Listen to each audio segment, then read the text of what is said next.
World in awe, Princess Leonor and Prince Christian's royal wedding stunned Spain and Denmark. A century of royal tradition. A love that defied distance. Spain expected grace. Denmark expected duty. But no one, expected this. When Princess Leonor of Spain walked toward Prince Christian of Denmark, the world held its breath. What happened next changed two nations forever. It began before sunrise. Across Spain, church bells rang in anticipation. In Denmark, flags fluttered proudly against the November wind. Two kingdoms, bound by history, divided by seas, were about to become family.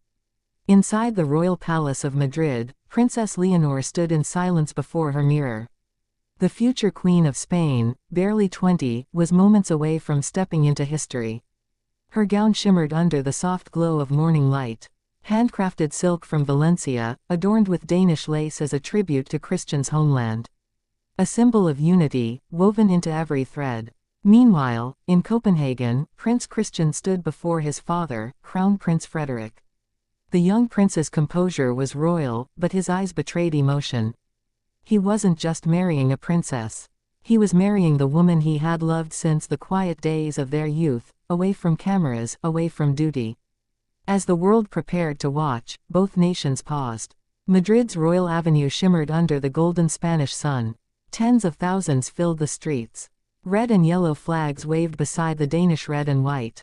The royal carriage moved slowly, drawn by 6 white Andalusian horses.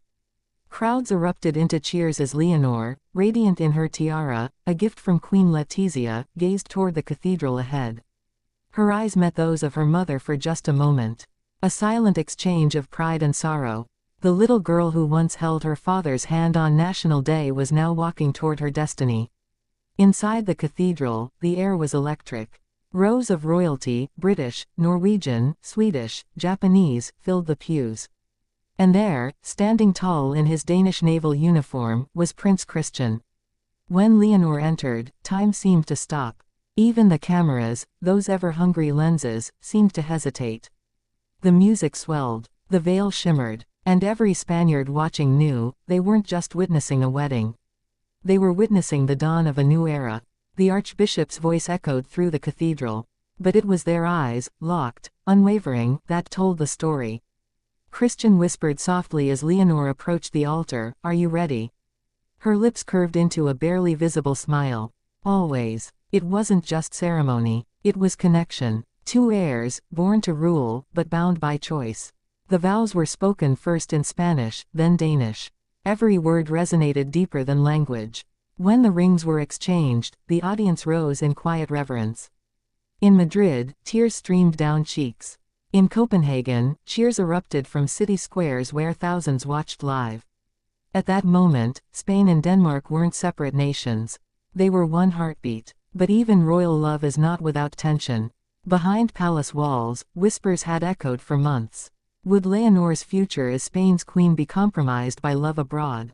Would Denmark's monarchy accept a Spanish-born princess as one of their own? It took months of diplomacy, and a mother's wisdom, to bring calm. Queen Letizia, with quiet strength, reached out to Crown Princess Mary. What began as protocol turned into friendship. And together, they bridged two royal families divided by distance, united by love for their children. Christian's grandmother, Queen Margrethe, offered her blessing in her own words. "Love," she said, "is the only crown that does not tarnish." That blessing silenced every rumor. And from then on, the world saw the wedding for what it truly was. Not politics, not power, but pure devotion. After the ceremony, Madrid transformed into a festival of light. From the Plaza Mayor to the royal gardens, fireworks painted the night sky. Spanish guitars met Danish violins in harmony, a melody of unity. In Denmark, the royal palace illuminated its walls with the Spanish flag, while Spanish embassies hosted midnight toasts across Europe. It wasn't just a wedding, it was a celebration of what Europe could be. Connected, peaceful, joyful. Inside the banquet hall, laughter filled the air. Leonor and Christian shared their first dance, a waltz inspired by both nations' traditions. Each spin told a story. Each step symbolized balance. And when the final note faded, the applause was thunderous. The Queen of Spain wiped away tears. The king stood proud. And Crown Prince Frederick whispered to his son, "She's perfect." The next morning, headlines were unanimous.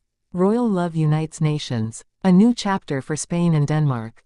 From London to Los Angeles, from Oslo to Melbourne, the world spoke one language: admiration. Commentators called it the most emotionally resonant royal wedding since William and Catherine. But others said it was something more. It wasn't just about royalty, it was about humanity. A new generation had witnessed that tradition and tenderness could coexist. That crowns and hearts could beat in sync. As weeks passed, the images lingered. Leonor's smile on the palace balcony. Christian's steady gaze as he waved beside her. Two young royals, poised not as monarchs of the future, but as symbols of unity now. For Spain, it marked the moment their princess became more than an heir, she became hope. For Denmark, it marked the rise of a prince who would bring compassion to the crown. Together, they stood as a bridge between nations. Between past and future. Between duty and desire. And the world, once divided by lines on a map, stood in awe, united by love. In the quiet after the celebrations, as the lights dimmed and the carriages rolled away, a simple truth remained. History is not written only in wars or treaties. It is written in moments of grace. In hands joined at an altar. In promises whispered beneath cathedral domes.